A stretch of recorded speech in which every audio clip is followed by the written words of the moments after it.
Okay, ito, video from Shot Clock. Okay, sabi dito, laro, tapos biglang naging slam dunk contest bigla. Okay, so sa gitna ng totoong laro to, biglang nagdakdakan siguro yung mga tao dito. Rebound, huli! Yan, nakasmile pa tumatakbo. Ano kayang gagawin nito? Uy! Yun ang highlight talaga. Dakdak sa gitna ng laro. Bihira sa atin yung ganyan sa mga liga-ligang ganyan. Diba? Bihira yung ganyan.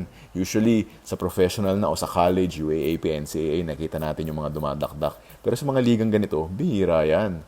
Kaya talagang highlight yan. Legit na dunk ko. Kita mo yung taas ng kamay sa ring. Ay, nako. Grabe. Pero parang masyado atang madaling binigay yun Isa pa. Oh, depensa, defense. Yung pink team, anong ginagawa nyo? Uy! Uy, ba't ka tumatabi ng ganoon? Uy! Seryoso ba yan? O parang all-star game lang ba yan?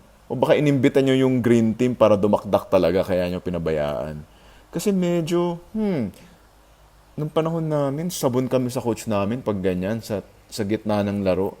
Papayagan mong dumakdak ng ganyang kadali. Hindi ka magbabantay ng ganyan. Uy, grabe. Foulin mo muna sa may free throws, may 3 points pa lang, foulin mo na. Huwag mo naman payagan dumakdak ng ganyang kadali, oh.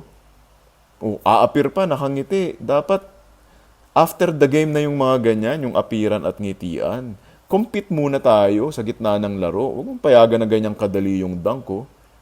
Pero siguro, malay mo all-star, malay mo invited yung green team para talagang dumakdak-dakdak. So, baka pwede na rin. Pero sa amin, bawal yan.